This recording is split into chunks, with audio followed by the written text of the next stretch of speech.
My name is Claire Thompson. I am from Mazars Private Client, so that is accountancy, being Mazars, and then we have a financial planning arm within that, so that is the incorporation. As the technology manager, I'm constantly working on our tech radar, what's coming, what's new, but also working with our current tech vendors and hopefully helping to push products forward within the industry as well.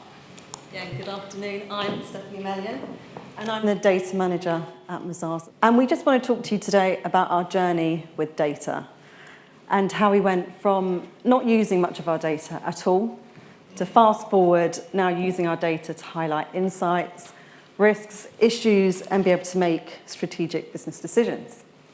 Now, the three main problems we had were, one, our data quality wasn't good enough to expose it to a client portal. Number two, we couldn't rely on the data we had to make strategic decisions for the business. And three, we couldn't use it to drive efficiencies in the business. Now, I'm really lucky, know a lot of people in financial planning, and they were really happy to show me what they've been doing. And they were using Power BI, so they showed us the benefits, the downsides as well, but it obviously opened our eyes to data. What were we going to need in order to get this journey underway? Well, we were going to really need to know our business. We were also going to need to know where we were getting all of this data from, our CRMs, internal systems, suppliers, you name it. There are so many different areas out there. But we needed to know these in order to know what we wanted to visualize for our business. And I was given what was a very, very large task of looking at our data and trying to make it meaningful. So at the time, we didn't have the budget or the resource a lot of other companies have to be able to look at data warehouses, data lakes, or bespoke technology. So we had to just go with what we had, which was a lot of CSV reports, Power BI, and a very small operations team to try and make it better. 2020, COVID, I think we all remember that. The homeschooling, definitely, the clapping. But what it did give us to do was, what it gave us the opportunity to do was that pause. It gave us the opportunity to get our employees invested in our data, to understand our data, start cleaning it up and look after it, and understand our data responsibilities. Now, neither Steph or I are actually traditionally trained in tech or in data, but we had passion and determination, and I think we've heard that in the room today. But I came from power planning, Steph investment team, and we've worked in many different businesses, large, very small. I've come from very small backgrounds. But it did mean that we understood the end user. We understood what our business needed as well. And as I like to call it, we were the middlemen or the translators. So I thought a good place to start was to look at the quality of our data, because as we all know, low quality data equals low quality decisions. So we needed to spend time cleansing and define what good looked like. To assist with this, I prepared a Power BI report to be able to show inconsistencies, incorrect input, and where they were assigned to in the business. And we didn't want this to be one-off, where people would just start to forget about it, and then all of our data would just degrade. So we wanted to assign people the role of quality champion, so we could just carry on. And so whilst everyone is responsible for quality of the data, the champions have carried on leading the charge for data quality in their teams. In 2022, we rolled out our client portal, having completed the full data cleanse, and that meant that we were confident in the data we were sharing with our clients. We didn't have to hide behind anything.